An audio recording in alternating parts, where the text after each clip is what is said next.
reading this morning is from the book of Mark, chapter 13, verses 1 through 8. It's the destruction of the temple foretold. As he came out of the temple, one of his disciples said to him, "Look, teacher, what large stones and what large buildings." Then Jesus asked him, "Do you see these great buildings? Not one stone will be left here upon another. All will be thrown down." When he was sitting on the Mount of Olives opposite the temple, Peter, James, John, and Andrew asked him privately, "Tell us, when will this be, and what will be the sign that all these things are about to be accomplished?" Then Jesus began to say to them, "Beware that no one leads you astray. Many will come in my name and say, 'I am he,' and they will lead many astray. When you hear of wars and rumors of wars, do not be alarmed. This must take place, but the end is still to come. For nation will rise against nation, and kingdom against kingdom. There will be earthquakes in various places. There will be famines. This is but the beginning of the birth pangs." The word of the Lord. Thanks be to God.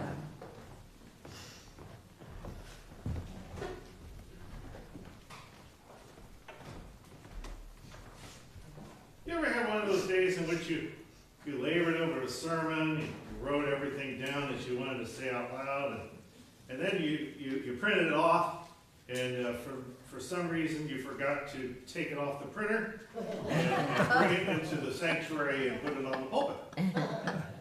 Okay, well, maybe it's just me.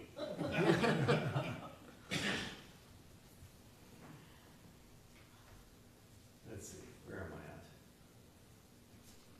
There it is. All right. Well, my honeymoon. I know that's just recently. No. I took the wife and I decided to go to Turkey Run, Indiana. Anybody ever been there? Yep, right here. Really? Right here. You know there's nothing there, right? It's a lot like Indiana itself. They just put a park in the middle of nowhere, some trails and such, which was okay with me. I didn't really plan on doing much in the park. It was my honeymoon. Okay, anyway, so we go one day, we took some trails. And we got ready to go walking on some of these trails, and they had the markers. And it's always good to pay attention to the markers, right? To know which trail you're on. Now, the problem is that the state of Indiana does not believe in colors. Because I swear that we were going on one colored path, and it turned into two different paths. And so soon enough, we are trying to walk across a ridge with a death-defying height, with about the space for my shoes to walk along. That's when I discovered that we were probably on the wrong trail, because I remember following the trail that said, "Easy." This did not look easy. And I was skinnier, in better shape back then. I know it's hard to imagine. I mean, I'm pretty good right now. I mean, okay, never mind. All right, good. You guys are awake. And it seemed to me that the colors never changed on the markers, that we were following the right path, and yet we got led astray. Probably me, because I kind of remember there was like a little place where you could go one way or the other, and Teresa goes, "Well, which way should we go?" And I said, "Well, it's clearly this way." and I was the one that made the determination to head off to the yonder there, and obviously if we had sticked on her way of going, we would have been A-okay. But now I did try to walk across that a little bit. Okay, I just took 2 steps, all right? Just 2 steps. And I'm like, this is nuts. I think you got to have more equipment than what we are prepared to have in order to go on this trail. And so I, with as much confidence as I possibly could, I was still trying to impress her at this point. You don't understand, that I was, not afraid or anything. It was just a matter that it was almost, oh, look at the time, it's almost dinner. Why don't we head back? And she was willing to give it a try, but no, I didn't want to lose my bride on that first honeymoon.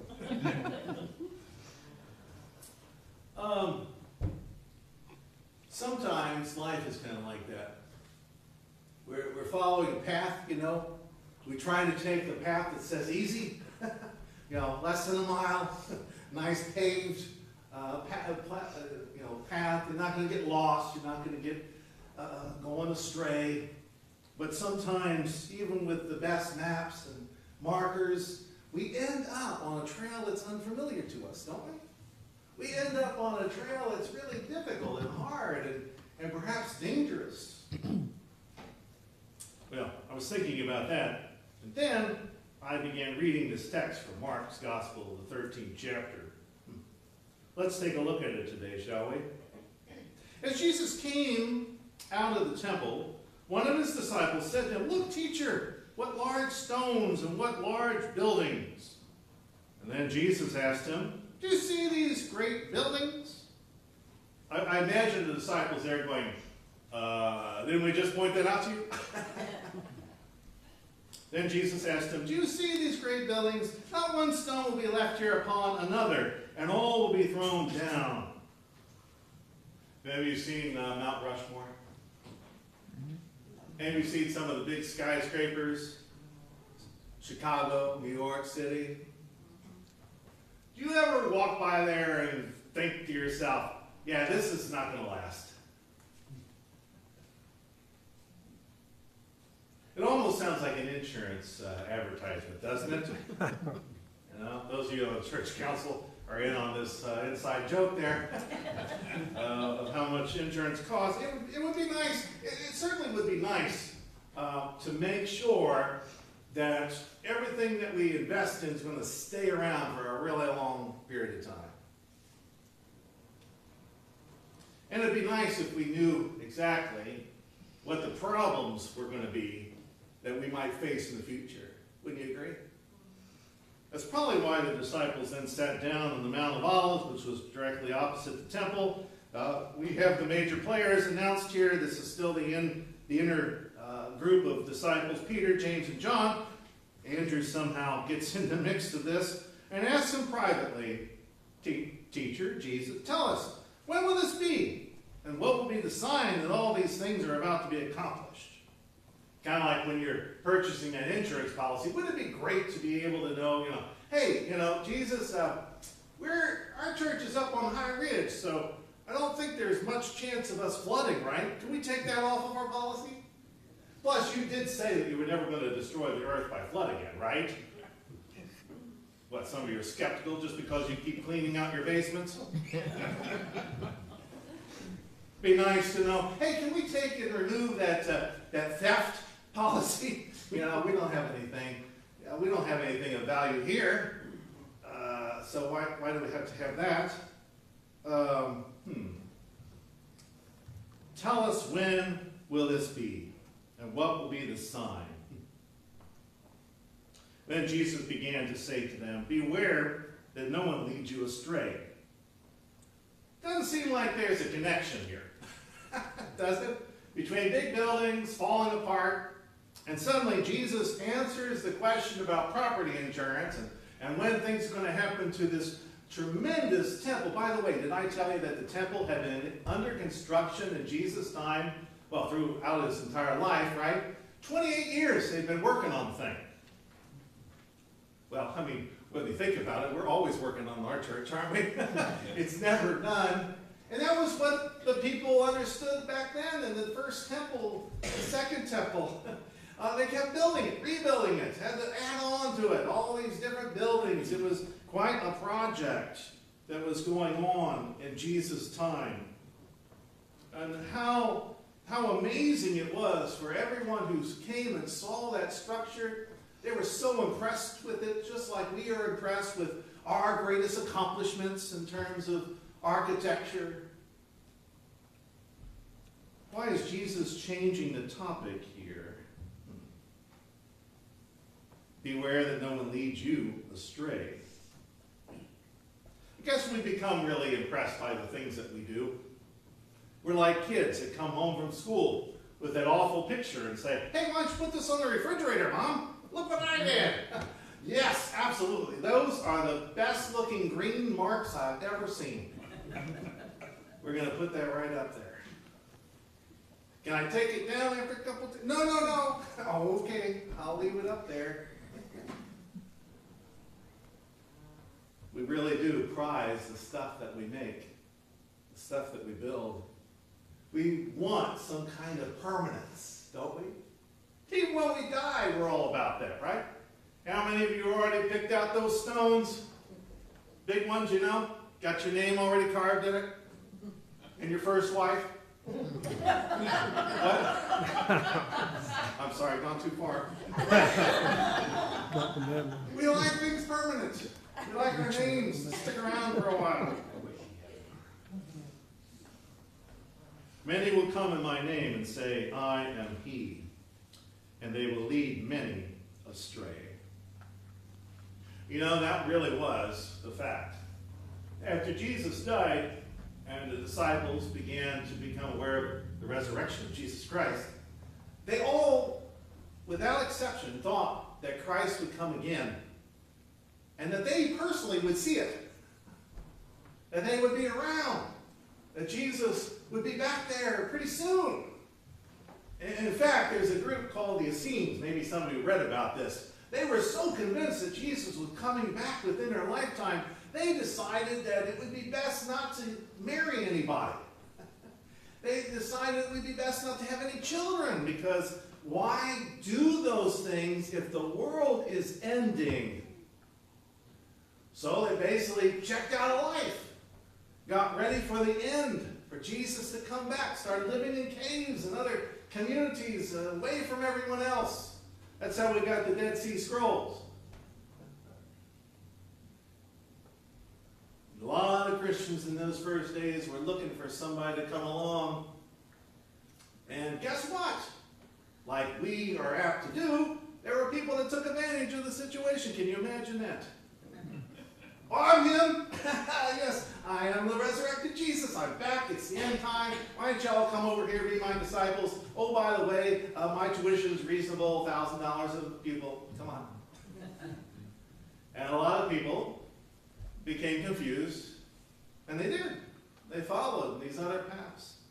In particular, I think Jesus has in mind here, well, let's back up for a second. Mark is the speaker today, right? Mark's gospel. When was it written? Do you remember? It was written after the fall of the temple in Jerusalem. In 66 AD, the Jewish folks didn't like these oppressors called the Romans. And they decided that it was high time to force God to act. At least that's how I put it. They wanted to force God to act. So they started a revolt against the Roman Empire. Not really a smart thing to do when you don't have military chariots and the kind of armament that the Roman Empire was able to marshal in those days. But they did it anyway, thinking, most likely, we can push God. God's on our side. God's going to fight for us.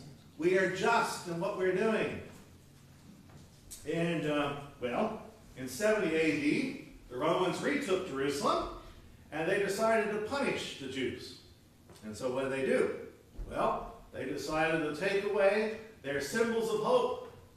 One of those being the Second Temple of Jerusalem. Knocked it to the ground. The only thing remaining is the West Wall. Jews continue to go there today, right? Even Christians, to pray at the wall, the West Wall. That's the only little part of the structure of the Second Temple that remains. All the other stone upon stones were destroyed, obliterated, along with a lot of hope that the Jewish people had had. Mark knows this. The whole audience that first heard these words would have been, it was like it just happened yesterday, because for them it did. Can you imagine reading these words? Many will go astray. They would have been thinking, yes, many went astray when they rebelled, when they thought that they could make God act on their own, to support us in our righteous cause. How many times do we sometimes take up the same thought? God's for us. God's against them. Call upon God, we'll make God act. God is certain to be on our side. He'll deliver us the victory. All we need to do is get the thing going. Oh, wait, wasn't that what Thomas was doing? Let's get this thing going. We'll turn Jesus over to the authorities, and we'll get this whole process of taking over the country, putting Jesus in charge. Yeah, someone's got to do it. He's taking too long, procrastinating. Got to get it going. How many times has that been our sin? Thinking that we can force God to do our bidding. Many will come in my name and say, I am he, and they will lead many astray. When you hear of wars and rumors of wars, do not be alarmed. This must take place. But in the end is still to come. Now that's hard to believe, right? Is God saying that, don't worry about wars? I thought that it was our business to be worried about wars. Aren't we to be peacemakers? Why is Jesus saying this to us? Well, I think he's speaking about just the reality here, that there's always going to be conflict because he knows us. We are sinners. We get mad at each other. And without a judge or a referee, guess what happens? Fights break out. Wars break out. It's always been that way. It always will be that way as long as we're here. I think that's what he may be saying. Don't be alarmed. In other words, get over yourself. The latest conflict that you are going through, it's happened before. Whole century full of conflicts and wars, century upon century upon century of people just like you going through, losing good people to war. It's happened all the time. Don't think it's going to stop. Now, should we be peacemakers? Of course. Should we battle as hard as we can to keep from war? Of course. And then this cryptic end phrase, but the end is still to come. I think what Jesus is getting at there is, I will end it when I say I'm ending it. That's what we should expect God to say. God's not going to act just because you want God to act in a certain peculiar way. This is the Almighty God we're talking about. This God doesn't take orders from us. This God doesn't take commandments from us. This God will determine when the end comes. But all too often, we like to replace ourselves in that spot, don't we? We like to have the last word. We want to be in power. We want to be in charge. But Jesus, I think, is saying in part of this passage, sorry, you want to follow me, you got to make me the leader. You got to make me your good shepherd. You got to make me the Almighty God. You've got to follow. You can't lead. You got to follow my word, not your own word. And sometimes you're not going to like what I have to say. You're not going to like what I have to say. For nation will rise against nation and kingdom against kingdom. There will be earthquakes in various places. There will be famines. This is but the beginning of the birth pangs. Well, gosh, there's been so much confusion about this text. Have you noticed? Seems like every Christian scholar has written some kind of book on when the end's coming. Because we know that it publishes well, still even today, even though the church attendance is down. People love talking about the apocalypse. People love to know how it's all going to end. People love something about violence and bloodshed. I don't know why, but they do. And if the Bible has something in it, gosh, even better. But when you think about it, what he's saying here, that's that weird phrase at the very end of it all, right? These are but birth pains. What the heck is he talking about? Labor pains? These are the labor pains to bring something new into the world? Yeah, you see, I think he's talking about his own body here. I think he's talking about the fact that nation will rise up against nation, kingdom against kingdom. You know, Christ's kingdom submitted to the Roman Empire, right? When Jesus took the crucifixion, was beaten, accused, sentenced. Jesus took this war of nations on himself. There will be earthquakes. You remember, there's one of the Gospels in which there's this weird phrase, right? There's some kind of earthquake at the time when Jesus died. A veil in the temple or something torn in two. The earth shook. Again, I think he's referencing his own body. It was broken upon that cross. Stabbed. Killed. There will be famines. That could be also Jesus on the cross too, because what was the action of Jesus on the cross but to look down at his followers and say, I'm thirsty? And they gave him some sour wine, which certainly didn't help anything. It only made him more famished. Jesus is undergoing the birth pains, not you. So what I'm suggesting today is that we've taken a whole passage that was about Christ and we turned it into something about us again when we think about the end. No, this end took place already. It's already passed. It's already done. Jesus did this on the cross. Birth pains, he says. Birth pains. He's also pointing to the resurrection here. Interesting. He looks at our buildings and he says, not one stone will be left upon a stone. It's all going to be obliterated. You and your arrogance think it'll stand forever. But watch and see what happens. And then in the resurrection, a stone is moved. Stone, pretty big stone, moved. Empty tomb. Empty tomb. The cornerstone that was rejected become the true cornerstone. These statements were not by accident, folks. Jesus meant it. Help our minds wrap around what Christ was doing. The stone has been moved away. This whole battle scene that we just read is already over. Christ is risen. And those who believe in him shall live forever. So stop living like you're dead. Stop living like you're dead. Because peace has come.